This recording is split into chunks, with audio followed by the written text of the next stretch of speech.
You guys today, Dejanay Carrington, after clotheslining Sophie Cunningham, running into the locker room, screaming, "That's white privilege!" Then tweeting 8/23, threatening Sophie Cunningham and the Indiana Fever. Dejanay Carrington now comes out and clarifies what she means when she says white privilege for the Indiana Fever. So with 2 minutes left in the first quarter, Dejanay Carrington just slapped the dog shit out of Sophie Cunningham. Sophie pops up. She's obviously upset. Dejanay says, "Try me." And then look at Stephanie White. Look at her face. Look. She was mad as shit. Now, number one, this is obviously a flagrant 2. It just is. By the letter of the law, you got to call a flagrant 2. We all know these refs are not. That girl needs to be thrown out the league. She's not even a good enough player to be bringing this type of drama. She needs to be thrown out. DJ Carrington got ejected from a game, and instead of just letting it go, she decided the internet needed a lesson. Not an apology, not an explanation, just 2 words dropped straight from the locker room. White privilege. And now, days later, she's still out here defending that post, backtracking, clarifying, and arguing with basically anyone who dares to push back on it. This one has turned into a full-blown mess, and honestly, it might be one of the strangest reactions we've seen from a WNBA player all season. Sophie Cunningham, otherwise known as MAGA Barbie in the WNBA, is a superstar player. She's one of the most famous female athletes in the world because she stood up for women in women's sports, saying only biological women should be allowed to play in the WNBA. And for that, she is literally risking her life. Check this out. This is what happened to Sophie Cunningham last night when she was clotheslined by a filthy, dirty player for Chicago who has a name that I can't pronounce, or maybe I just refuse to do that. That's my right as an American. But this is a player that has attacked Caitlin Clark, gouged her eye out, that has now bloodied the face of Sophie Cunningham. And as soon as she did this, she tweeted white privilege, meaning she's declaring this is a race crime. Now, if a white woman was doing this to black women, it'd be the #1 story in the world. She'd be banned from the league forever. But somehow black women are allowed to get away with this against white women.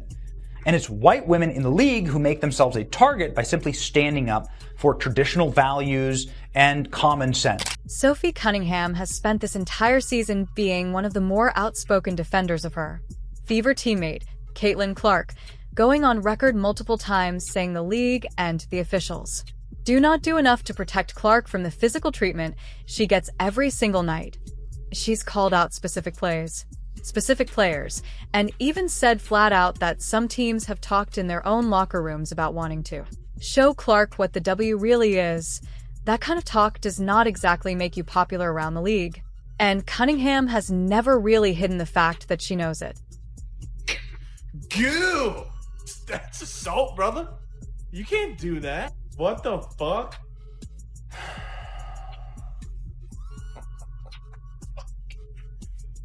Is this just the default if you can't think? Or if you just don't want to take accountability for your actions? Oh my god, this league, bro, this league. Oh, white privilege while you're wearing a bleach blonde dyed wig. I mean, the fuck? What is privileged about that? You stone cold Steve Austin clotheslined her ass.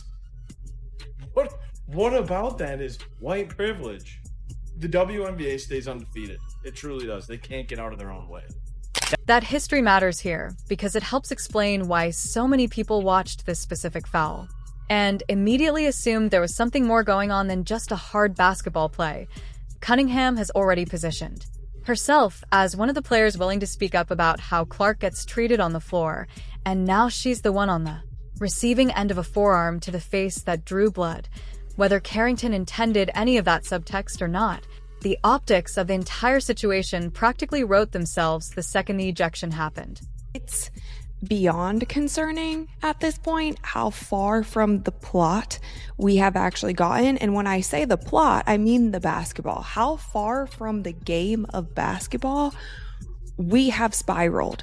When we're talking about the WNBA, we used to joke, it's like, 0 days without drama in the WNBA. This league is living up to it at a rate and a level of concern that we haven't ever had.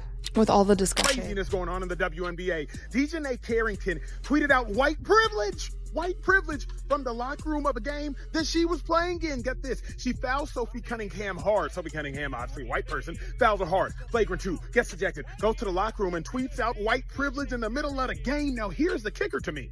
A flagrant 2 has to be contact that can lead to an injury that looks excessive. Dejanay, it was about as excessive as possible. If there was any evidence of there being white privilege, this was not it. What the hell do y'all think? And it's not just Cunningham who's noticed the tension. Legendary broadcaster Dick Vitale weighed in earlier this year, when Clark was voted only the 9th best guard in a league-wide player poll, calling the result absolutely pure jealousy, and predicting that players around the league would eventually realize just how much Clark has done for all of them financially. That comment aged in a strange way once this Carrington situation broke, because here you have another moment where a player closely tied to Clark and Cunningham takes real physical punishment. And instead of widespread sympathy from around the league, you get a former teammate publicly celebrating it and a head coach softly defending the aggressor. It's hard to watch that pattern repeat itself and not wonder if Vitale was onto something. Right across the face, coming down, trying to prevent the layup, but that is just a hard hit. That's definitely going to be upgraded, I think, to a flagrant 2, Ryan. I think that is going to be a flagrant 2. There is Get what you fucking deserve. And just getting her out of the Lucky way. it wasn't a right hook. Make no mistake about it. Carrington targeted Cunningham. She targeted her because of her political stances. She targeted Cunningham because of the praises that she keeps receiving. She targeted her with a dirty shot that had absolutely nothing to do with basketball. And then after getting ejected, she runs to the locker room to play the fucking victim card. Like she didn't try to just take off Cunningham's head in 4K. Like we all didn't just watch it happen. That is not competition. That is a grown woman swinging on someone who she disagrees with and then screaming racism when she gets held accountable for it. Dejanay Carrington needs to be held responsible, and I'm not talking about just getting ejected from the game. She deserves a suspension. Maybe she'll think twice next time before she tries to take somebody's fucking head off.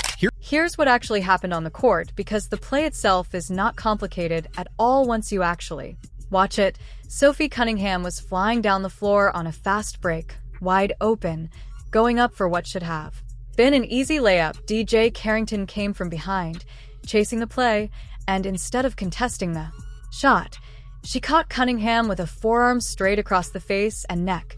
Cunningham hit the floor hard. The ball somehow still went in, but nobody was talking about the bucket after that. Officials stopped play, went to the monitor, and upgraded the call to a flagrant 2, which under WNBA rules means an automatic ejection. No debate needed there. Wind up, impact, follow through, high risk of injury, player in a vulnerable position. That's the checklist for a flagrant 2, and this play checked every single box. Like the way Sophie Cunningham came down on her leg, she could have been injured. So they said, yo, get out of here, dog. Get out of here. Then, I don't know if y'all was looking at her lips. She was talking about, try me. Yo, you already tried Sophie? You got all the samples of Sophie. You talking about try me. What are you talking about? This lady is unhinged right now, man. This is crazy work. And it makes you wonder. It's like, dog, you were the best player for the Sky at this moment. Look how she landed on the leg. Oh my goodness. Like, you were the best player for the Sky, and you decided to do this? You weren't even thinking about the game. You was thinking about some kind of revenge or something. Somebody sent you on a mission. You were on a mission, dog. I don't know what you had going on here, but Dejanay, this is unacceptable. Disrespectful, disgusting, and I'm glad they got you up out of there. All right, Cunningham got up immediately, and you could see the anger all over her face. She got right up in Carrington. Space before teammates and officials pulled the two of them apart. And here's something worth pointing out, because it says a lot about how this league treats reactions differently depending on who's doing the reacting. The officiating crew chief actually said post-game that Cunningham was not penalized for her response, because the reaction was deemed acceptable given the severity of the contact she just took to the face. So even the referees in the moment basically confirmed with their own words that what happened to her was serious enough to justify her getting heated about it. A photo from the flagrant 2 on Dejanay Carrington against Sophie Cunningham, where she proceeded to go into the locker room and tweet white privilege after being thrown out of the game. I'm not going to comment on that situation, but I will say this. This is a flagrant 2. Black, white, Asian, Hispanic, don't matter. This is a flagrant. I mean, she clotheslined her. What more do you want? So this looks very bad. It just shows that the WNBA is nowhere near where they need to be professionally, because again, this is a clothesline. It's flagrant 2. That's the part that makes everything Carrington said afterwards so confusing, if the officials themselves are. Saying the contact was excessive and unnecessary, and if they're saying Cunningham's reaction to getting hit in the face was completely understandable, then where exactly does race enter this conversation at all? Nobody upgraded foul because of who threw it or who received it. They upgraded it because a player got hit across the head and neck, going up for a shot, and that is a rule that applies to every single player in that league, regardless of who they are. Even mention the fact that she said white privilege. That is the story. The story isn't that she got kicked out. It's that she tweeted out white privilege as though because Sophie Cunningham is white, somehow that's why she got kicked out. They go on to defend her, the story, the narrative that she's not a dirty player. She makes plays like this all the time. I put together a little clip of DJ Carrington, who is definitely one of the dirtiest players in the WNBA. I don't know if we can roll it, but she's taken her long fingernails. She's scratched Caitlin Clark's eyes out. She's had multiple instances of chasing people down from behind, trying the same swat and smashing them in the head and causing mini fights. She pulled another girl's hair. I don't know if we'll get to that clip in a second when she's falling. Totally dirty play. This is not a skin color thing. She has a history of making dirty plays, and it's fine. The NBA, you can be a rough and tumble league. Now, where this thing gets absolutely bananas is when you start making it into a race and culture war, and the people talking about it are not mentioning 99% of the time that she went back and tweeted white privilege. White privilege how?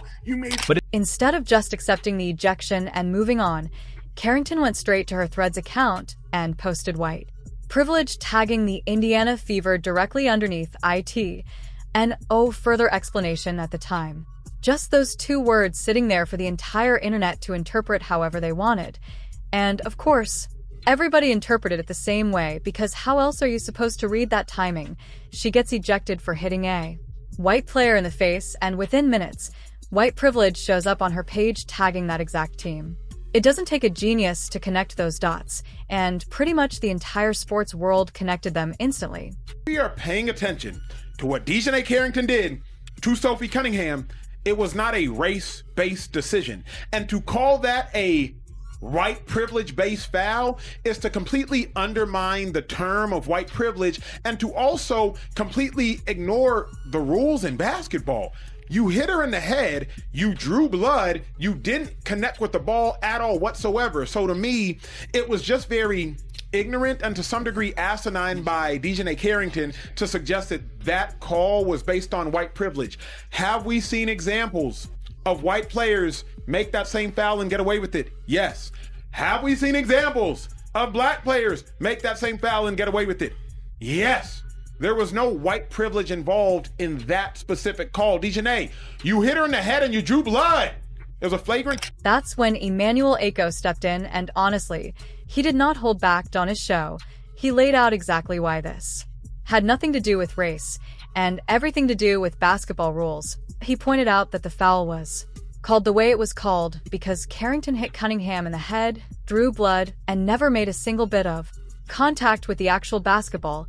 He said, we've seen white players get away with fouls like that before, and we've seen black players get away with fouls like that before too, which means this specific call was never about the color off anybody's skin. Aiko didn't stop there either. He called the whole thing ignorant and asinine. Strong words, but words that matched exactly how a lot of analysts and fans were feeling watching this unfold in real time. What makes Aiko's breakdown land so hard is that he didn't just say Carrington was wrong. He basically caught her in real time, exposing the fact that this looked exactly like someone reacting emotionally in the heat of the moment, and then trying to intellectualize it after the fact once the backlash started rolling. And he pointed out correctly that plenty of hard fouls happen across every possible combination of players in this league. White on white, black on black, white on black, black on white, and none of the other ones ever get labeled with a phrase that heavy, singling this one out in the exact minute she got ejected, tagging the exact team of the player she hit, and calling it white privilege was never going to read as anything other than what everybody assumed it was. And this is where things got genuinely wild, because instead of letting that criticism roll off her back, Carrington fired right back at Aiko with a response that somehow made the whole situation even more confusing than it already was. I've never once claimed that the assessment of the foul was white privilege. That was your assumption. Try exercising your critical thinking skills. I know you studied psych. Furthermore, I'm the last thing from ignorant or asinine when it comes to speaking on white privilege. Do your research on that one. I actually went to school, one of the top universities, might I add, to educate myself on this exact subject. I would never use that term as a rhetorical weapon, knowing the historical and social weight it holds, without having the proper evidence to substantiate it. She's essentially saying that when she posted white privilege directly underneath the video of her getting ejected for fouling a white player and directly tagging that player's team, nobody was supposed to connect that to the ejection at all. That's the part that just doesn't add up. If the post wasn't about the foul, what exactly was leaving the court right after the review, right after the ejection, tagging the team of the player? She just fouled. The timing alone tells the story, and no amount of talking about critical thinking skills changes what everybody watching that sequence unfold actually saw with their own eyes. It about? Nate, you can't act as though you discovered the moon. You can't act as though you are the genius in a room and everybody else is idiotic. What I mean by that is, if you are going to suggest that we should think critically about a statement, white privilege, when you at the Indiana Fever, you didn't give us much to think critically about. You uttered a phrase, white privilege, of which is both incredibly inflammatory and also a very volatile word, but you didn't give us any context. So now we, as the interpreter, since you posted it publicly on Threads for the world to see, we, the interpreter, now have to try to figure out what exactly were you talking about? Well, common sense would deduce that you were talking about fouling a white individual and getting ejected for fouling that white individual. Now, as I said on social media and I will say in real life, if that is not what you were talking about implying, then that's on me. I will stand down and I will stand corrected. But the last thing I must again reiterate, we live in a speaker-oriented country. Speaker-oriented, receiver-oriented. Speaker-oriented country. It is on you, the speaker, to be clear, to be direct, and to be obvious with what you are speaking about. It is not on the receiver, the reader, or the listener. Nacho clearly wasn't buying the walk back.